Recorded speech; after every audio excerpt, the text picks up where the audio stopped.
Venu comment dans ma vie? Je ne supportais pas d'aller à l'église.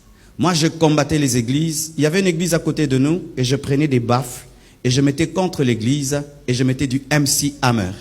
Et en ces temps-là, il y avait une chanson de MC Hammer qui disait pray, pray. Il rappait sur la prière, mais pour le diable. Et je leur mettais maintenant prier, prier de MC Hammer. Et le pasteur là était pauvre. Il n'avait même pas de baffle ni de micro. Il sortait et me disait, Marcelo, toi, arrête ta musique. J'ai dit, oh pasteur, que ton Dieu t'achète des baffles. Ici c'est chez nous. Et il me maudissait. Ah oui, je ne supportais pas les hommes de Dieu. Quand tu as la sainteté, en moi, j'avais envie de donner les coups à tous ceux qui craignaient Dieu. Si seulement tu dégages la présence de Dieu, j'avais envie de donner des coups. Pourquoi? Parce qu'à l'âge de 10 ans, j'ai eu une apparition des sorcières qui sont venues me bouffer. Vous qui ne croyez pas que la sorcellerie existe, que les démons existent, que le diable existe, vous vous trompez. J'étais endormi sur mon lit et j'ai vu traverser le mur des femmes, une dizaine de femmes, habillées en cagoule, en train de chanter en Swahili. Le Swahili, c'est l'une de nos langues au Kivu, parce que j'ai grandi au Kivu. Elles chantaient en Swahili, Wangu Marcelo, Nakula Marcelo. C'est-à-dire, Marcelo est à moi, je vais manger Marcelo. Et pendant que ces femmes chantaient, mes frères, elles jouaient un tam-tam. Vous voyez les tam-tams du village là? Je vous dis, dans la coutume africaine, il y a beaucoup de sorcellerie. Hein. C'était, tu sens vraiment un tam-tam satanique. Et il y avait une casserole dans le vide qui était en train de bouillonner sans feu. Ah oui, la lévitation. Et qui bouillonnait dans le feu, sans feu. Et j'ai vu mon esprit aller dans la casserole. Plus elle chantait, plus je sentais mon esprit aller dans la casserole pour être mangé. J'étais bloqué, paralysé. Je n'arrivais même pas à causer avec mon frère qui dormait avec moi. Je ne pouvais même pas le bouger. J'étais éveillé. C'est pas que je dormais, je voyais, je vivais en live l'expérience. Et en ces temps-là, je priais quelque part. J'évite de citer le nom parce que je suis en cessez-le-feu. Je priais quelque part. Alors quand je priais là-bas, on n'avait que 2 prières. Soit tu salues maman, soit tu dis notre Père. J'ai salué maman. Maman ne m'a jamais répondu. J'ai resalué. Resalué, je vous dis, maman vraiment ne répondait pas. Arrêtez de saluer maman.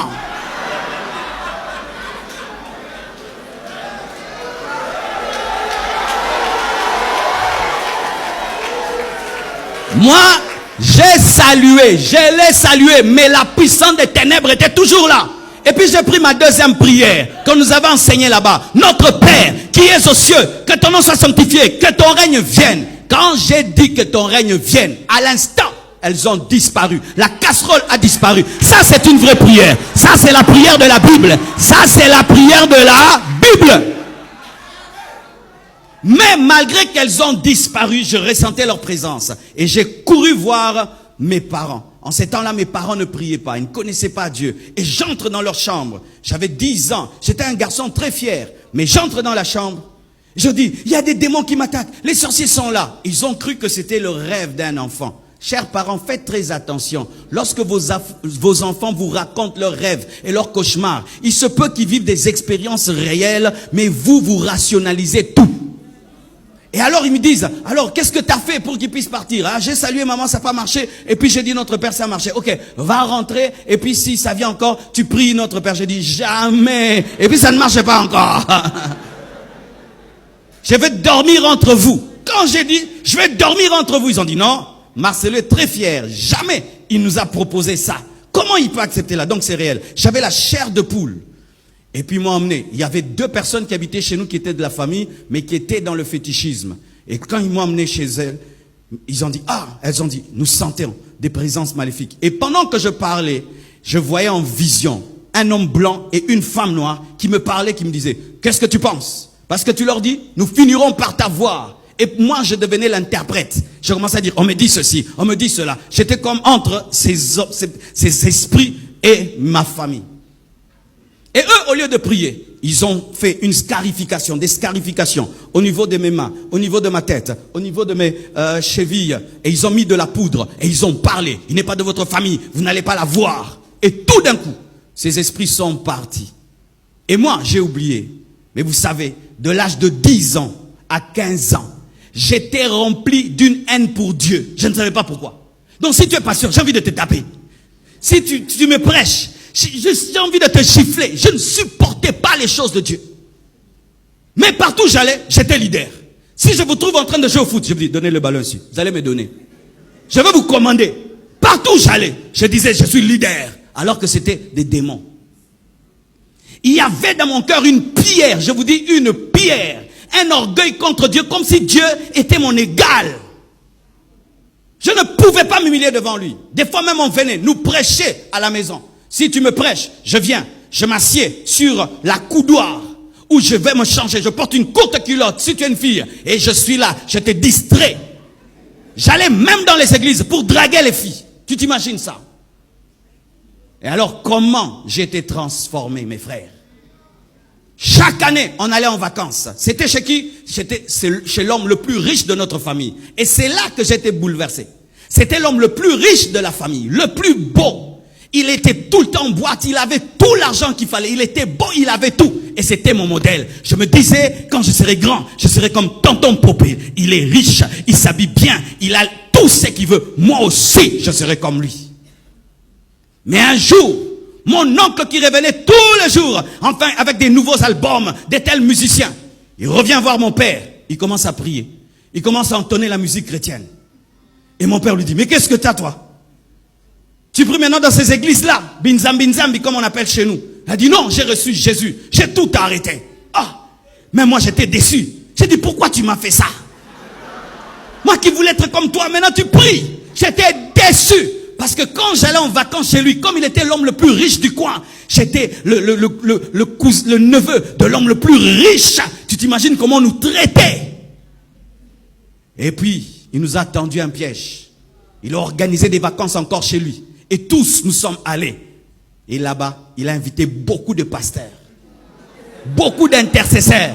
La maison était remplie de prières. Tu vas là, rakababa, tu vas rababa. C'était les pires vacances de ma vie. Je me disais, mon Dieu, qu'est-ce qu'il a fait? Tu vas là, on prie, venez, on va prier. Et on nous mettait là ensemble. Et un pasteur au milieu. Et puis il nous faisait prier l'un après l'autre. Et puis il ferme les yeux. Et puis il dit, le frère Marcelo va prier. J'ai fait ça. Priez. Moi, votre frère, je ne suis pas votre frère. Même par respect, je n'ai pas osé faire la prière. Et puis il ouvre les yeux. Marcelo prie. J'ai dit, moi, je ne suis pas frère. Prie toi-même, pasteur. Il a prié. Et puis il dit, Marcelo, pourquoi tu es comme ça avec Dieu? J'ai dit, pasteur, regarde, dans votre église là, est-ce qu'il y a un métier? Il dit, non. Pourquoi tu veux que ce soit les premiers métiers de l'église? Tu vois, nous, cette peau ne prie pas. Nous, on aime pudique, on aime les femmes. Tu connais, non? Alors moi, si je commence, je vais abandonner. Ça sert à rien. Moi, je ne peux pas prier. Je suis mauvais. Va prêcher les autres. Ouais. Moi, j'étais toujours sincère. Depuis que j'étais païen. Toujours sincère. Toujours sincère. Et vous savez comment Dieu m'a eu? Ah, dites atmosphère. Maman, lorsque les choses vont mal dans ta maison, même si les enfants ne t'écoutent pas, change l'atmosphère. Change l'atmosphère, change l'atmosphère. Il y avait l'atmosphère de la présence de Dieu partout. Alors un jour, je vais me laver pour m'habiller, sortir voir ma copine et j'entre dans la salle de bain. Normalement, je finis de prendre mon bain, je vais sortir de la salle de bain. Devant la porte, je vois une forte lumière, mes frères. Une forte... Chaque fois que j'en parle, c'est comme si c'était hier. C'est ce qui a marqué toute ma vie jusqu'à aujourd'hui. Je ne joue pas avec les choses de Dieu parce que moi, je n'ai pas seulement cru par la foi, même j'ai cru aussi par la vue. Une lumière m'apparaît comme un soleil en plein midi, mes frères.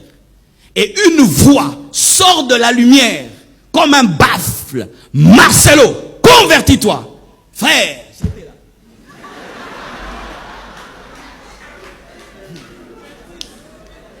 J'avais mon essuie sous mes reins. Et j'étais là. Il se dégageait de cette présence deux choses. La sainteté et l'amour. La sainteté me repoussait. Mais l'amour me retenait. J'avais envie de fuir et de rester. Je sentais à la fois qu'il m'aimait beaucoup. Mais je sentais à la fois qu'il était trop pur pour que je reste là. Il m'a dit, Marcelo, convertis-toi. Et j'ai répondu. J'ai répondu à la voix. On se convertit comment?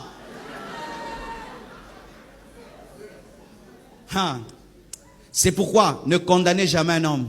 Vous ne savez pas ce qu'il vit dans le secret. Ne condamnez jamais celui-là, il est allé en enfer. Si tu ne sais pas ce qui est arrivé avant sa mort, il se peut qu'avant même de rendre l'âme, il a pu donner sa vie à Jésus-Christ. Si j'étais allé dans cette salle de bain et je n'en étais pas sorti, qui aurait cru que j'y avais rencontré Jésus-Christ? Convertis-toi. Et je te réponds, comment on se convertit? Et puis il me répond, souviens-toi des paroles de mon serviteur Jean. Jean, c'était le seul pasteur qui tolérait mon orgueil et qui arrivait quand même à m'aimer. Continue à aimer ce païen-là, qui t'insulte, qui crache sur toi, qui te ridiculise quand tu vas prêcher chez lui. Continue à l'aimer, continue à le prêcher. Il se peut qu'il sera un grand serviteur de Dieu. Et Jean me prêchait toujours. Et Jean m'avait dit ceci, Marcelo, si tu fais un pas, Dieu fera 9 pas pour toi. Parce que je lui disais, Jean, moi je ne veux pas être moins sérieux avec Dieu. Je ne veux pas commencer puis abandonner. Il m'a dit, Marcelo, Dieu ne te dit pas de te changer toi-même. Tu ne peux pas te changer. Donne-lui seulement ta vie et lui va faire le reste. Et la voix me rappelle la prédication de Jean.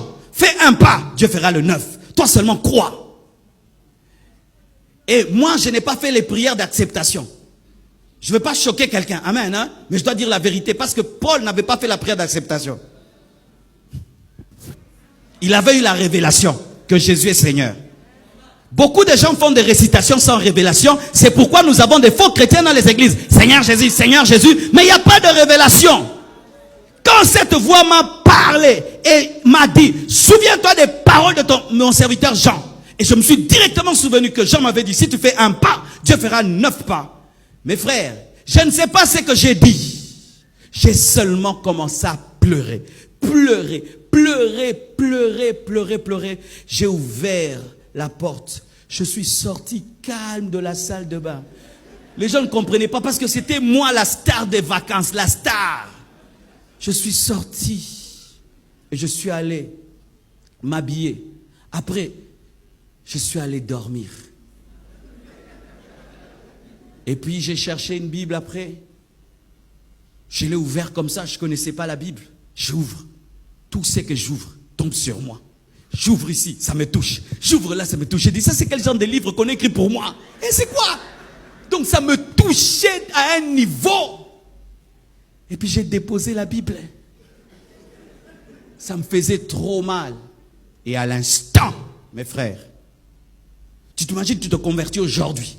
Tu as une expérience de Jésus. Mais à l'instant, quand seulement je dors, je vois des nains, petits comme ça, tout noirs, qui volaient dans les airs.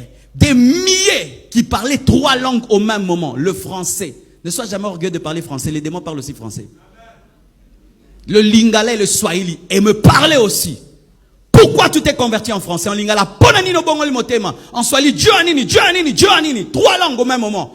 Et ces esprits venaient en colère, en trombe, sont entrés dans ma chambre. Et j'ai vu que ces esprits venaient des villages. C'était quoi? Quand j'avais 10 ans.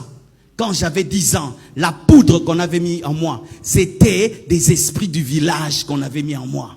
Et ces esprits-là, donc pendant 5 ans, étaient avec moi. Ce sont ces esprits qui me rendaient orgueilleux, incrédule, jaillissaient Dieu. Comme tu es là, il y a certaines choses que tu fais, ce sont les démons. Ce sont les démons qui te poussent à mener cette vie. Tu penses que c'est ton caractère, alors que ce sont des démons. Et ces esprits se sont manifestés directement. Mes frères, ces esprits se sont retrouvés en dehors de moi. Sans prière de délivrance. Lorsque ta conversion est profonde, les démons partent. Je te dis la vérité. Quand ta conversion est profonde, les démons partent. Les chrétiens aujourd'hui, on les délivre, on les redélivre. Pourquoi? Vous n'êtes pas profond dans votre repentance. Jésus a dit, le prince de ce monde vient, mais il n'y a rien de lui en moi. Et ces esprits sont venus, comme s'ils contrôlaient ma vie.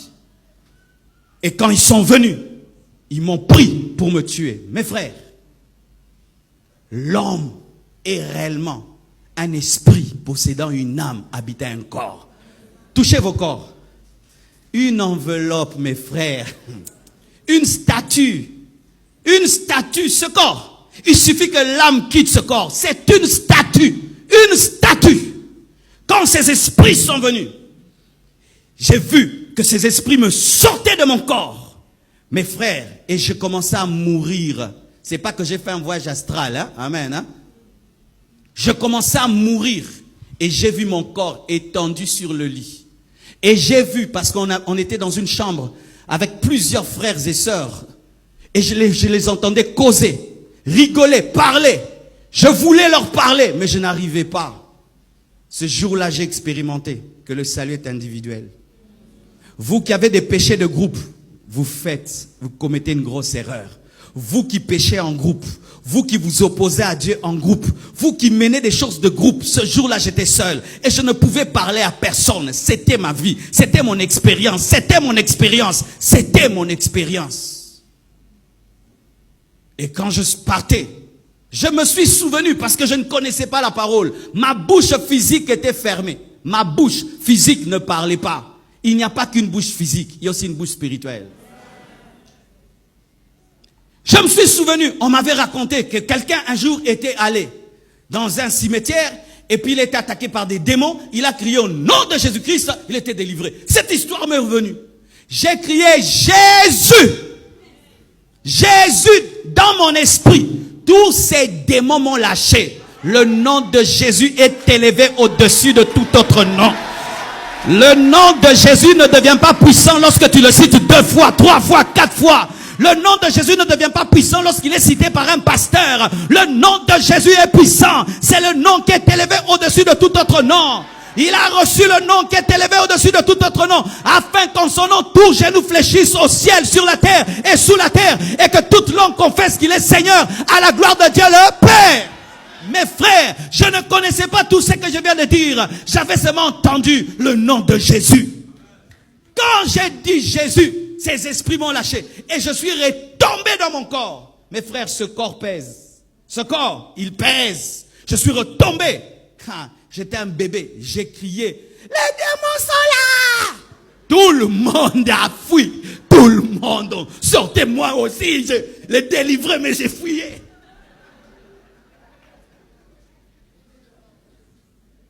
Et vous voyez, dès le début de ma vie chrétienne, je n'ai pas eu le temps de blaguer. Après cette expérience, je suis allé chercher la Bible. Pourquoi ça m'arrivait? Je lisais. Des livres, je lisais. Tout, je lisais. Je savais que le monde spirituel existe. Je savais que Jésus existe. Que le diable existe. Je savais que la vie après la mort est réelle. Je savais tout ça dès le début de ma vie chrétienne. Et si même il faut que je parle d'autres expériences, quand Dieu m'a appelé, tout le reste, il y a tellement de choses à dire. Mes frères, serviteurs de Dieu, tu ne dois pas servir Dieu parce que l'autre le sert. Tu ne dois pas servir Dieu par compétition, par rivalité. Tu ne dois pas servir Dieu par envie. Ça fait bien d'être devant et d'être sur un tapis rouge. Moi aussi, je deviens un pasteur. Qu'est-ce que Dieu t'a dit? Si tu es un civil, tu vas à la guerre. Tu vas mourir, mon frère. Est-ce que Dieu t'a mandaté? Est-ce que Dieu t'a parlé? Lorsque Moïse s'est tenu devant Dieu, il a dit, je dirais, qui m'a envoyé? Au nom de qui? Tu vas au nom de qui? Quel est le nom de ton Dieu? Quelle est la révélation de ton Dieu? Quelle est l'expérience que tu as eue? Un homme de Dieu doit avoir une expérience profonde de conversion. Pas d'abord dans l'appel de conversion. Car si ton appel est raté, ton ministère est raté. Nous avons des hommes de Dieu qui ont été des mauvais chrétiens. Des mauvais fidèles. Quand il était fidèle au banc, il ne priait pas. Quand il était fidèle au banc, il n'évangélisait pas. Quand il était fidèle au banc, il était un mauvais frère. Même son pasteur a un mauvais témoignage de lui. Et il devient pasteur. Tu seras un mauvais pasteur. Avant d'être pasteur, tu dois d'abord être un vrai converti. La Bible nous parle d'abord de la conversion de Paul par l'apparition de Christ, ensuite de son envoi. Mais toi, tu es envoyé, mais tu n'étais pas converti. Ainsi, nous avons des bébés spirituels, nous avons des hommes charnels et même des païens devenus pasteurs parce qu'ils parlent bien, il a fait la théologie, il parle le grec, l'hébreu, il parle toutes ces choses, mais pas d'expérience. Et sachez que si tu n'as pas eu une expérience, tu n'amènerais pas les autres à cette expérience-là. C'est pourquoi tu vois un pasteur, il néglige les nouvelles naissances à l'église. Parce que lui-même n'est pas né de nouveau. Mais qu'est-ce que vous avez tout le temps fait recevoir les gens Jésus, hein? Frère? Parce que lui-même, il ne sait pas c'est quoi que d'être naître de nouveau. Il n'accélère pas sur l'évangélisation. Parce que quand il était fidèle, il n'évangélisait pas. Ce qui fait que quand il devient pasteur, il ne va pas évangéliser. C'est pourquoi il ne prie pas beaucoup. Parce que quand il était fidèle, il ne priait pas. Alléluia. Un bon pasteur est d'abord un bon enfant de Dieu. Un jour, je vais rencontrer le pasteur Soumbela. C'est l'un de nos aînés au Congo. Il a fait des années dans la sainteté. Il a une grande église, il est béni. Et puis je lui dis, pasteur Soumbela, quel est le secret de ton ministère? Il dit, pasteur, j'ai tout fait pour garder le cœur d'un enfant de Dieu. Je dis, oh, simple comme ça. Il dit, oui, pasteur, tu vois ces choses de prêcher là, tu peux perdre le cœur d'un enfant de Dieu. Je dis, comment? Il dit, oui, à force de dire aux gens, toi, tu oublies que la Bible te concerne. Et regardez un peu. Tu dois prier, tu vois. Je suis en mode toi. Rarement nous disons je dois, tu dois, et tu oublies que Dieu aussi est ton Dieu. Ainsi tu te comportes comme l'ami de Dieu, tu oublies aussi que tu es un enfant, tu es aussi l'épouse. Alléluia. Des expériences. Un jour, j'étais en train de prier, et puis je vois un ange qui m'apparaît. Il est venu comme un examen, il me dit, Marcelo, demande 4 choses. Maintenant, du coup, je devais répondre. Pas dire demain, maintenant. Et j'ai demandé 4 choses. Et puis il me dit, tu as bien répondu. Je t'ajoute la gloire et la richesse. Il a disparu. Ça, j'ai vécu ça. Dieu n'est pas que le Dieu de Salomon, mes frères. Dieu n'est pas que le Dieu de Salomon. Dieu, moi aussi, j'avais demandé. Je peux même te dire les 4 choses que j'avais demandé. Je peux te dire? Quand il m'est apparu, il m'a dit, demande 4 choses. J'ai dit, je demande une communauté de 100 000 personnes. Et puis j'ai dit, je demande un réveil mondial. Et puis j'ai dit, je demande le salut de toute ma famille. Et puis j'ai ajouté, je demande, après avoir prêché aux autres, que moi-même sois sauvé. Très important. Alléluia. Très important. Il m'a dit, tu as bien répondu. Je t'ajoute la gloire et la richesse, il est parti. Chaque fois que je pense à cela, je sais que la gloire et la richesse m'accompagneront. Maintenant, quand tu vois quelqu'un, la gloire et la richesse l'accompagnent, tu combats ça. Est-ce que tu sais ce que tu combats? Tu sais qui tu combats? Vous voyez des choses de combattre, bicombatta, combatta. Bicombatta, combatta. Tu combats un homme, mais tu ne sais pas qu'est-ce qui est derrière lui. Tu combats Israël, tu ne sais pas que la Shekinah est là. Tu combats Israël, tu ne sais pas que le Dieu de l'arche est là. C'est ça le problème de combattre pour combattre.